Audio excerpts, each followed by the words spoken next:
Thank you, Dr. Giuliano and other distinguished guests here with us this morning. There is a quote by Scottish author William Hutchinson Murray that says, "Whatever you could do or dream you could do, begin it." Boldness has genius, power, and magic in it. Begin it now. When I hear that quote, I'm reminded of my time spent in the military.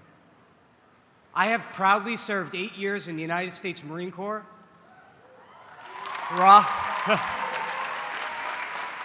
And was deployed to Iraq during the Battle of Fallujah in 2004. At the time, I was just 19 years old.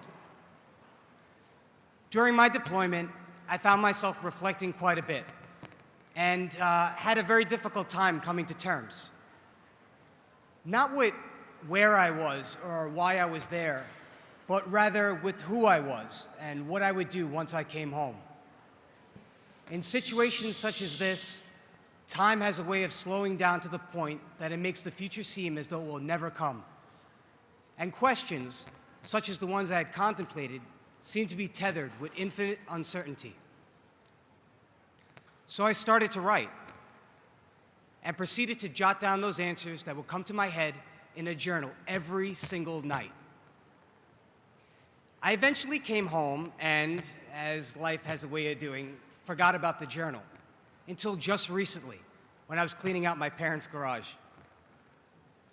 I came across an old dusty backpack and started rummaging through it. In the bottom of one of the pockets was that journal.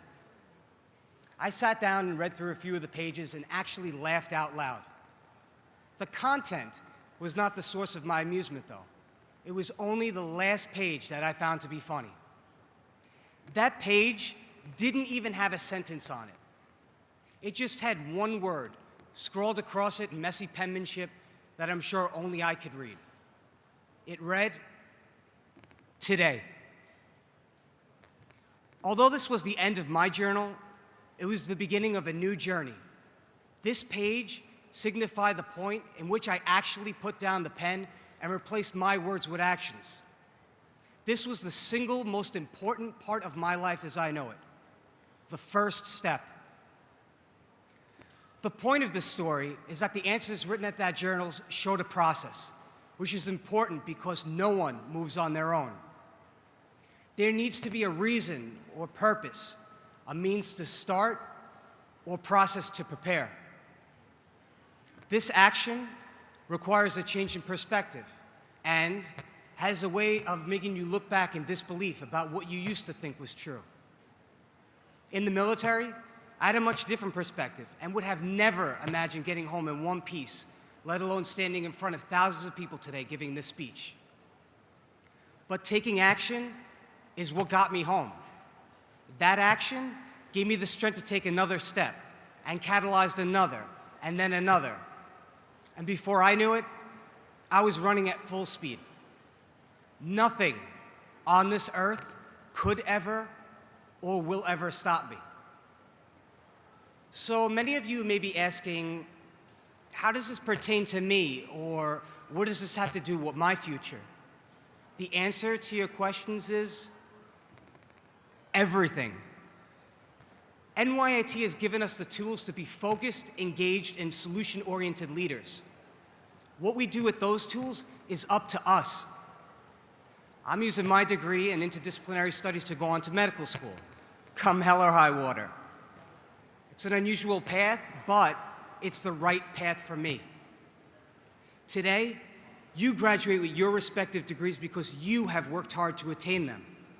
This was your process. I urge you all to think about what you want to gain in the future and interpret the world for what it is to you, not how somebody told you it has to be.